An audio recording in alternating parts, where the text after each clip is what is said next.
Stoke-on-Trent, a place devoid of intelligence.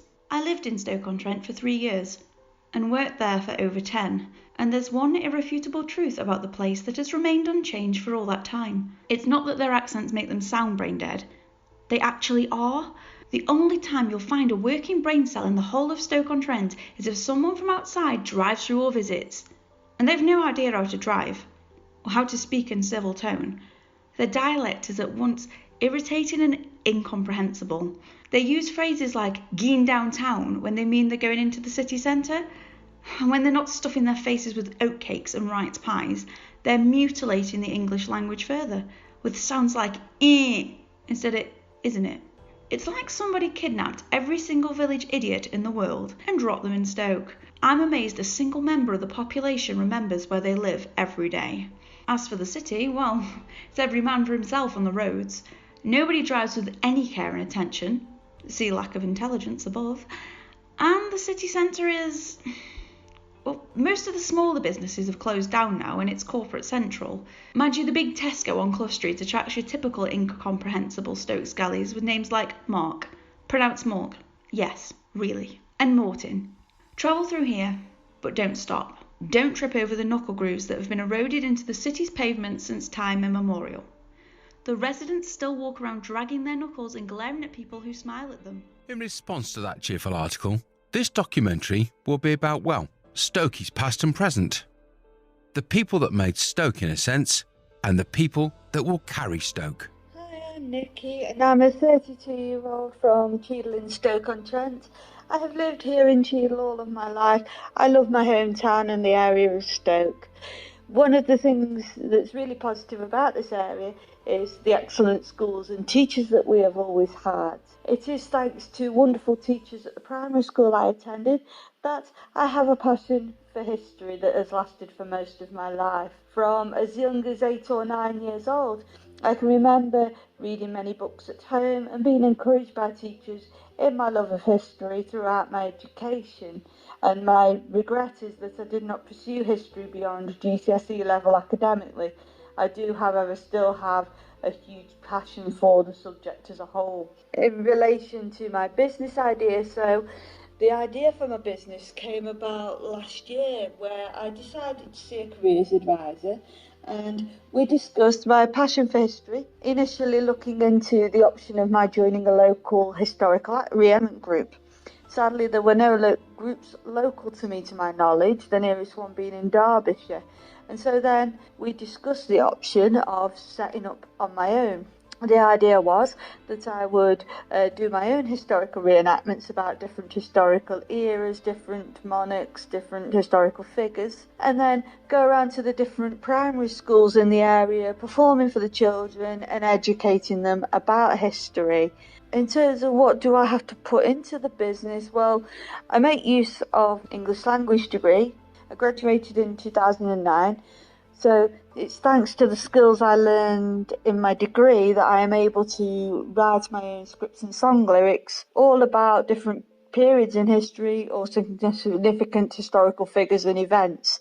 A love of poetry also comes in handy here, as I do also have a book of poetry published. The use of rhythm and rhyme really helps in the song lyric writing.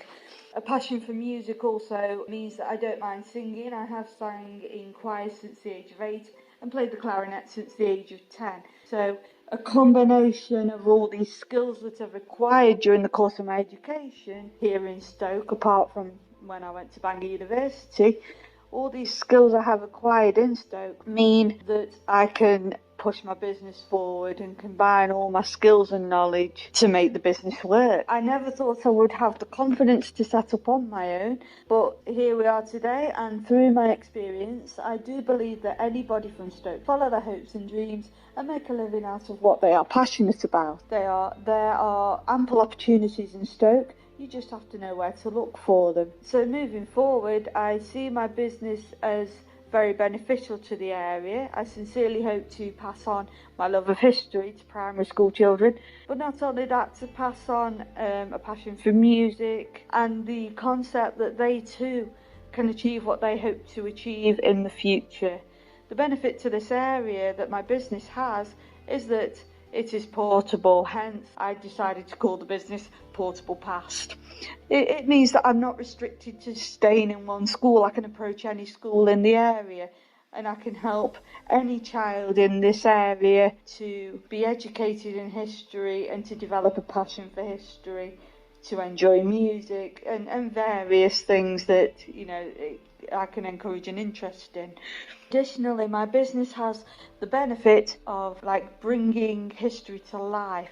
It shows the children that it's not all about being sat in the classroom with a textbook or with an exercise book, memorising dates, writing down information. There's so much more to history than that. It's very interesting. It also conveys to them that it's thanks to our past that we are the nation that we are today, and I hope teaches them a sense of pride in our history as a nation and indeed our heritage. So I think that's the main benefit that my business brings to Stoke. The city, now named Stoke-on-Trent, was officially born on the 31st of March 1910, and in 1925 it gained its city status. The city's history is known for that of its ceramics industry. The Stoke-on-Trent area is in fact generally known as the Staffordshire Potteries, or just the Potteries. Our first notable Stokey was Josiah Wedgwood. In 1796, Wedgwood himself built one of Britain's first large factories in Etruria, the village he established on the outskirts of Burslem, which was his birthplace. The next notable person from Stoke is Arnold Bennett, born in Hanley in 1867. He's associated with his literary work, notably through his Five Towns novels, which gave an insight into the everyday lives of Potteries folk. Reginald Mitchell, born 20th of May 1895 in Butt Lane, Tork, near Kidsgrove. Reginald was the designer of the World War II fighter plane, the Spitfire. Sir Oliver Lodge, who invented the spark plug, was born on the 12th of June 1851 in Penkall, in Stoke-on-Trent. Lodge demonstrated an early radio wave detector named the Coherer. The footballer Sir Stanley Matthews, the first professional footballer to be knighted, known as the Wizard of Dribble, was born on the 1st of February 1915 in Hanley. Robbie Williams, a singer-songwriter and entertainer, born 13th of February 1974 in the mother town, Burslem. Robbie set up the charity Soccer Aid with his best friend, who was also from Stoke, Jonathan Wilkes. Other notable people to come from Stoke include the likes of Anthea Turner, Bruno Brooks, Slash, William Moorcroft, Phil Taylor, Rachel Shenton and Lemmy from Motorhead. What do all these people have in common? Yes, they are all famous in their own right. Yes, they are all from Stoke-on-Trent, and more importantly, they have gone on to do something with their lives and haven't let the fact that they were from Stoke-on-Trent stop them.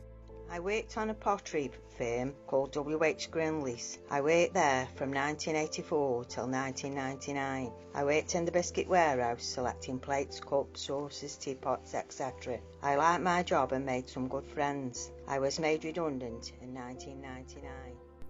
I have lived in Stoke-on-Trent all of my life. I really like living in Stoke-on-Trent. All of my family live here and I've made loads of friends here, and I like where it's situated because it's not too far to get to Birmingham, to get to Manchester, to Liverpool. It's situated in the middle of the country, so it's quite easy. And in Stoke-on-Trent in itself, it's got loads of different restaurants and pubs, and it's kind of the countryside and kind of the city, so it's a nice place to live. I was born in Stoke. It made me realise what a great place it is. Stokies are the most friendly people you'll ever meet. We literally talk to anyone. And it's dead central. You can jump on a train to anywhere and be there in like an hour. We've got our own language, sort of. Oatcakes! No matter what anyone says, they are a taste sensation. The pottery industry was born here. We've got 2 football teams, Port Vale and the Mighty Potters, Stoke City! We've got theatres, music venues, so much talent waiting to be unleashed on the world. Plus, everyone I love lives here in the Potteries. You can take the girl out of Stoke, but you can't take the Stoke out of the girl, Duck. Of course, the people of Stoke take all this in their stride. This is their history and something that they are proud of. The people of Stoke give so much, but expect very little in return. If there is a crisis, you can bet that the people of Stoke will be there with their shoulder to lean on. I love living here because we've got a very strong history that we should be proud of. At the end of the day, we were the grafters of the UK and we made the best pottery in the world. Like, our bones may as well be made out of Wedgwood and pottery runs through our veins, and I think we should be really proud of that. You can walk into any bar and you'll be welcomed and you can have a conversation with somebody, and I don't think you can get that anywhere else. And last of all, I think we are a forgotten city. We are a bit underrun and everything, but we're still proud of our area and where we come from.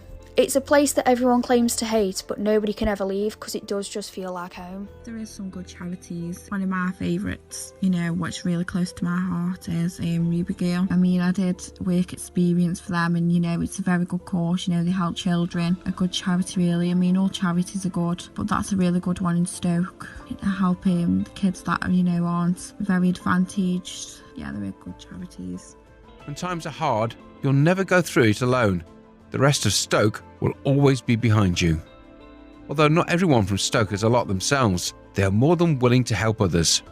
From the giving people of Stoke-on-Trent to the giving charities of Stoke, these wonderful giving charities include We Love Stoke-on-Trent, with their aim to give away £25,000 every year to community groups and organisations to create a lasting legacy for the district, the YMCA Youth Project, the Dougie Mack Hospice charity, providing free of charge care to over 3,500 patients with life-limiting diseases every year, the Donna Louise Children's Hospice, a hospice for children and young adults, providing specialist care and support for children with life-shortening conditions due to illness. Hi, my name's Joshua Furnival. I'm 25 years old. I am born and bred in Stoke-on-Trent. Personally, for myself, I was in a band for 5 years. I played bass for a band called Stepping Lane. Brilliant 5 years of my life, fantastic. Around Staffordshire and Stoke-on-Trent and in surrounding areas, different counties. One of my main successes was when we did work at Charthouse Studios in London. They've worked with people such as Pixie Lott, Sam Smith. They ended up getting us a gig at the O2 Academy, which was absolutely fantastic. With my motorcycle club, I have been a member for 5 years. For 2 of those years, I was vice chairman. That's second to top dog. We do all sorts of stuff like ride outs, bike shows, rallies, where we go camping. With a lot of charity workers involved as well, and mainly at this stage with the Macari Foundation. Now, the Macari Foundation to me is very important, especially for Stoke-on-Trent. It helps homeless people get off the streets. It gives them somewhere to be clothed, be fed, and obviously with certain drug misuse that happens quite a lot in our city, unfortunately, trying to keep that to an absolute minimal. Now, the best part about the outcomes of this charity, personally for me, is you can physically see the actual effect of it. Other charities we do keep it close to the community so you can actually see the outcome of it yourself, and it's absolutely beautiful to see. With the Macari Foundation itself, we're hopefully moving on to bigger buildings so it can house more people, and trying to get some buildings in other areas such as Newcastle under Lyme, surrounding areas besides Hanley. That is currently where they're only based, and that would be fantastic to make sure this problem can be resolved a bit more. I believe people from Stoke are in no way disadvantaged. I believe a Stokey can make the way in the life just as much as anyone, really. One of our main ways to make money in the motorcycle club for these charities is with ride outs and rallies where we go camping, and bike shows like we previously said. Obviously that entails the charity that we will be supporting. We'll have a little collection box for them. All the rallies will have the same thing there. We'll make sure that we can hire bands to keep the people coming. All of that money we will then present to the charity, usually in person. We get a big fancy check, we get a nice picture with them, and like I say previously, we can see where that money is going and the actual effects it has, which is fantastic. And this happens with all motorcycle clubs. It's not just ourselves. There are a lot of people in the biker community that are doing the same thing for local charities, and the result is absolutely amazing. Also, we work very closely with the Star Bikers, myself and other clubs in the area. They organise the charity toy runs and the Easter egg runs, obviously Christmas and Easter. That just makes sure that all the bikers can get together. We collect chocolate eggs, different sweets. Over Christmas we collect toys, just so we can make sure that children who are less fortunate in the area can still have a little bit of joy, and obviously a bit of something to make the Christmas a little bit easier, a bit more enjoyable.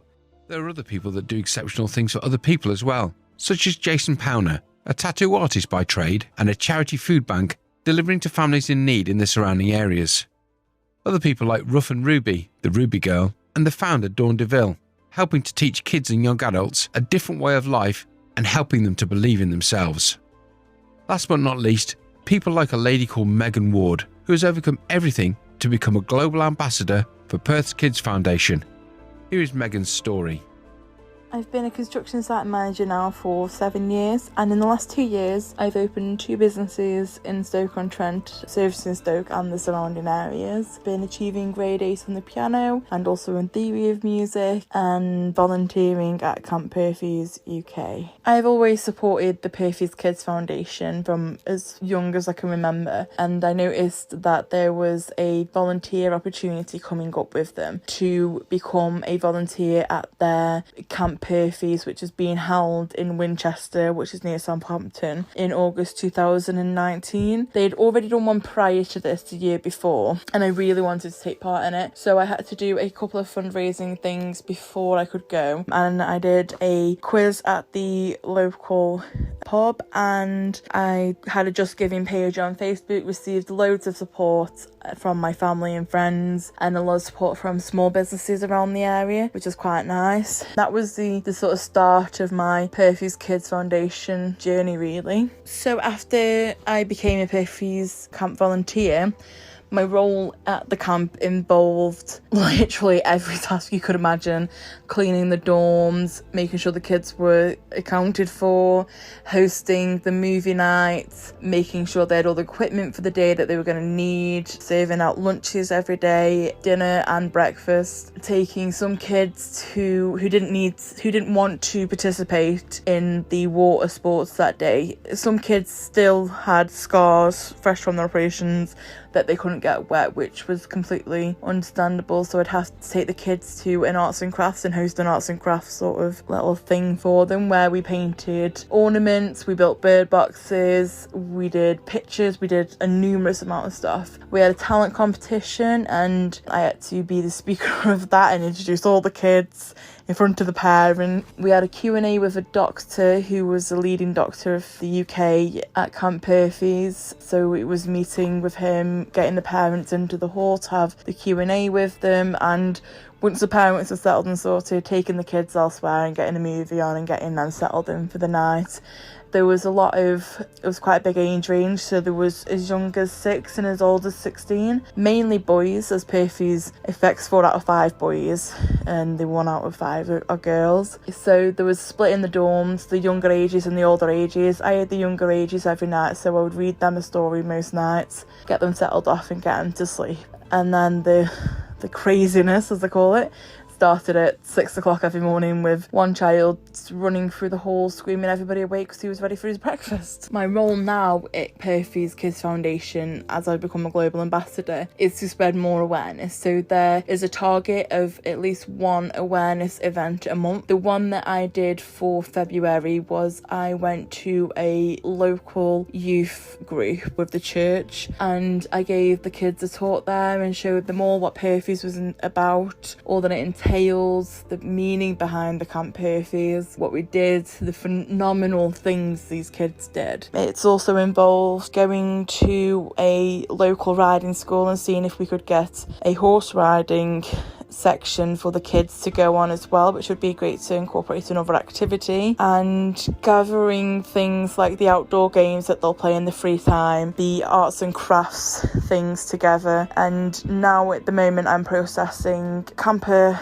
applications, volunteer applications, and we've just managed to secure a programme to help kids around the world, scholarship programme. So if it is that they are talented enough to go on to a higher level of education, whether it be sports or your sort of academic careers, we are able to process some kind of funding to help them, if not pay for the whole thing. Then hopefully we pay for a certain percentage, which eases the burden on parents, especially kids in America who've had to pay for most of their treatments all of their lives. It's so rewarding in so many ways. Before I went to Camp Purphy's, I went with the view of, I'm an adult who had Purphy's. I could probably show that it isn't that bad being an adult who had Purphy's, and it's definitely not bad being a kid who had Purphy's, knowing that the world they live in is so isolating adulting as you're growing up, mainly because you're restricted from different things, and also other kids don't understand and they don't make it very easy on kids with perfys growing up. The more the days went on, the more you realise that it wasn't a disease that everybody hated. It was a blessing in disguise because it brought a little community together. We had kids helping other kids get through bullying. This charity just means the world to me. Everything that I do within the charity gives me a sense of something else, that I know I'm not doing it for me. There's no personal gain for me at all. The gain is for the kids, and the gain is that we can continue to run the camps each year, with one being in America, we have one in Australia, and now looking to get one in Spain and Italy. To be an adult with perfys and to have been a kid with perfys, to know where these kids come from and know that you can help them, to see what they are capable, makes you realise that you are as capable as them, because you were once in their shoes, and you can so easily put restrictions on yourself. But these kids show you that life can just mean so much more. So our main aim of the charity is to reach out to almost every single kid that gets diagnosed with perfys and give them a community feel, a community sense, where we are pretty much like a home-based charity. We support the parents from first diagnosis to when the kid is being operated on. We support the kids by giving them a link to other kids who are exactly like them and are exactly going through the same things as they are, and we can help significantly in terms of funding and financing now that we're in the positions to get these kids in the camps and get them doing activities that they never thought was possible, and making them realise that the only restriction they are going to have in life is their own mind, because they can go and achieve more. They can be doctors if they want to be. One little lad who was just like the shining star of the camp, he wants to be the next goalkeeper for England, and that lad has got it in him to go and be the next goalkeeper for England if he really wants to be. It's giving them the dream back that they have lost from so many days of being hospitalised and going to hospital appointments, missing out on school, missing out on their friends. The whole benefit and the whole outcome target is to give these kids a sense of normality back and make them realise that they are a special kid to us, and that they can do whatever they want to do. It is up to them. Whatever they dream, it is up to them. They can go and do it. And that's the main outcome of it. Spread awareness as well. That is another outcome of it. To get it known out there that it's not a taboo, this disease isn't. It's something that you're born with, you can't help, and that we want to connect this family of people related to suffering with, watching those they love suffer with it. Everybody who's related to perfys hip disease or has been touched by it in some way. The Perfys Kids Foundation is just going from strength to strength. Obviously last year we just had the American, the Australian and the UK camp. This year we're additionally gaining 2 more camps, as the UK did have a lovely lad and his mum travel all the way from Italy. They travelled 36 hours to get to us and 36 hours all the way home. So these camps in their own countries will just be a beautiful thing to help learn and to help grow the Perfys Kids Foundation. Our main hub is based in America. We do a lot of fundraising things. We do a lot of competitions, like contests. So the kids got to design, there was 2 age categories. They got to design the front of a t-shirt, and then the t-shirt went on sale, and then all the proceeds went to the charity. We have Halloween contests every year, and the costumes that are made are phenomenal. There's time and effort gone into nearly every costume. The future holds so much possibilities, so many endless possibilities for the Perfys Kids Foundation. Getting more funding behind us, probably opening a second America camp to sort of get the sort of east side and the west side. The sky's the limit.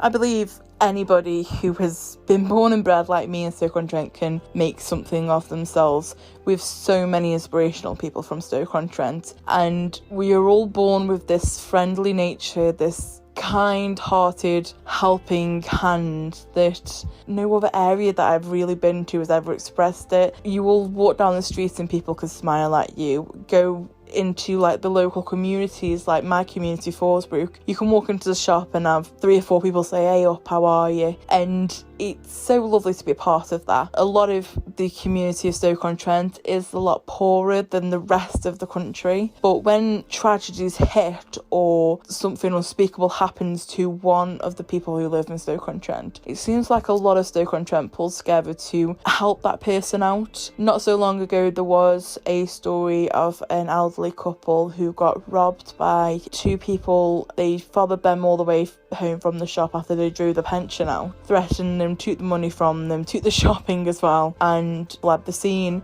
And a friend of mine actually started rallying round with his friends, and they raised over £2,000 for them, made the home more secure for them, got them back the money that was robbed, got them some food shopping. It was a lovely thing for everybody to pull together and be part of, and that is what Stoke-on-Trent's based on. Obviously we don't have the pot banks as much anymore, and we don't have the things that Stoke-on-Trent was built on, but we do have a sort of nicer community feel than a lot of the other places in the country do. At the start, you heard an article being read all about Stoke being devoid of intelligence. What about now? Just because Stoke is not prim and proper on the outside does not mean that it isn't on the inside. The article said that the person had lived in Stoke for 3 years, that simply is not enough time to judge the place. Yes, you probably think you know Stoke and its people, but in reality, you've only seen and met those that have played up to your already made expectation. Yes, we have those idiots, but that's just the same as anywhere in the country. Some places are good, some are bad, same goes for people, but it's unfair to tarnish everyone and everything with the same brush. Many people love Stoke. They love the people, they love what the people have done, they love the place they have grown up in, they love what the people are still doing. I do love the Stoke community, because if you're ever going through a tough time, the people around you are guaranteed to help you out. I work in one of the local pubs in Blythebridge, and the majority of my customers are the locals, and we always seem to have a good laugh. I feel like Stoke is real, and you can see all around you the past, such as seeing the old pot banks and the crumbling buildings that surround you. But it's not all like that. Stoke is not as posh as some areas, but you can still call it home. I like Stoke because I'm really into the art scene, and I love ceramics and making pots, and it's something I'd really like to get into. And Stoke is best known for its prominent history of pottery, the birthplace of Wedgwood and dozens of other famous pottery places. Hi, I moved to Stoke about 25 years ago from North Wales, originally to work at the Creed factory in Blythebridge. I wasn't sure what to expect, but I've grown to love the 5 towns that make up the city. And what is Stoke? Well, Stoke is all about culture, all about history of the potteries, all about oat cakes, all about the pubs and the bars, also about the countryside. There's fields, walks all around. Sport, I played for Longton Rugby Club for 25 years, absolutely love sport in the city. Accessibility, very easy, very quick to get around the city, and then onto the M6 and M1 to get around the country. And finally, the best thing about Stoke, the people. You can't beat a good Stokey. Stoke-on-Trent to me will always be home. It's such a friendly place to live in. I'm proud to be born in Stoke. I'm proud to be a Stokey. Nothing really is ever going to change that. I may move away from Stoke, I may get a job out of Stoke, but my heart will always be in Stoke. I've lived in Stoke-on-Trent my whole life, and I'm proud to say that I am from here. Many generations before me have built a good platform from the steel industries to potteries, which means I do get to live the fortunate life I do today. I've made my bestest friends living in Stoke, and I will have them for the rest of my life. In my Stoke-on-Trent home, we have a lifestyle that's exceedingly rare. We brought up on oat cakes, traditional fare. If you want a town centre, we've got 5 to spare. In my Stoke-on-Trent home, the history of Stoke, it's now been told, with stories of legends and knights who of old. Sir Stan was so famous he could have been king, but he stuck to his football and he stayed on the wing.